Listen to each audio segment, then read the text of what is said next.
Well, Happy New Year, everybody. So, who is all out there doing their New Year's resolutions or about to begin their New Year's resolutions? I started a lifestyle shift 2 years ago, and I've been somewhat successful with it. I wouldn't say it's 110%. So I don't think us doing any sort of new lifestyle, we're going to be perfect, right? But I thought I'd give you some pointers today and share with you some stuff that I've learned along the way for the last 2 years that I decided to take my life back. So it starts back in January 2014 for me when I was just simply done with where my life had taken me to that point. I was a really fearful person, and I was so sick and tired of being sick and tired. I was the heaviest that I'd ever been in my entire life because the year before, I just basically escaped reality from surviving a couple of years of loss with my parents with cancer. And I just decided that I was going to take my life back. So the first thing is you got to be committed, not just interested when you decide to try to do something different. And how it happened for me was I reached out to a friend for help. I love you, Maggie Duffy. You have been such an inspiration to me and showed me this path and this community that has become my tribe. And so when you decide that you are going to do something different, that means you got to reach out for help. So when I did this, it was kind of like a divine intervention situation for me. I was really sick at the time, and I had just lost it. I was crying, and I'm just so done with where my life had taken me.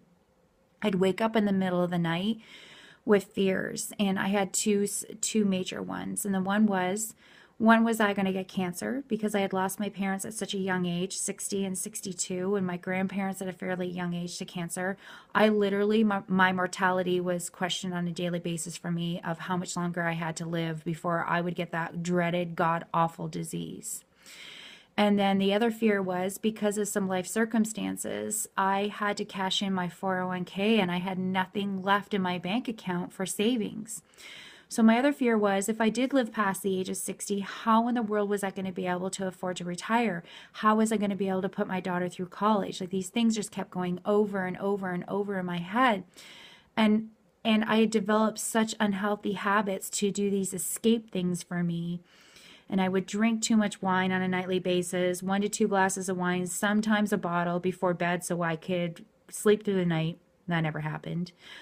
I would spend too much money. I would go on these frivolous shopping sprees and buy awesome stuff for my daughter. She was like my little live American Girl doll, and I'd buy her stuff.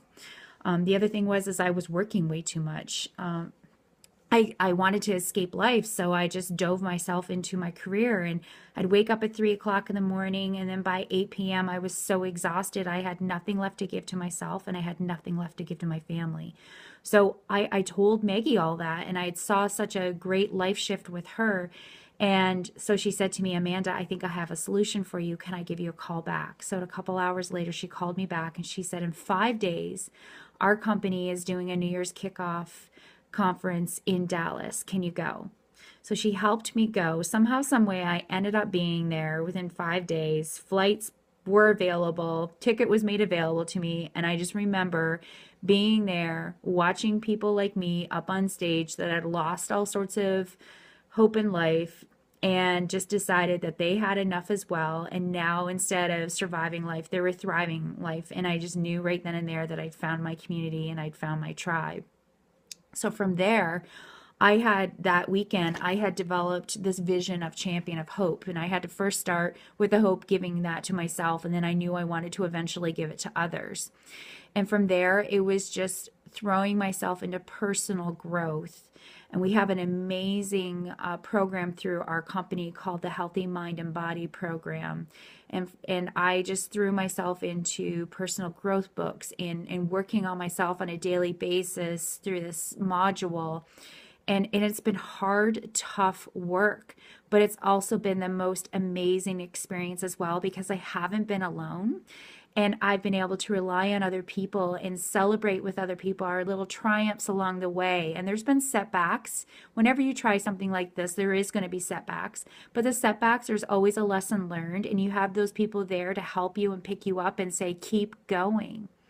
So if you're going to do this year, first thing is you've got to be committed. And committed means to continue on a daily basis when you've lost the motivation. And how you keep that motivation going is by inspiring yourself first. And once you become involved with a community, the community is going to help you to be inspired yourself too.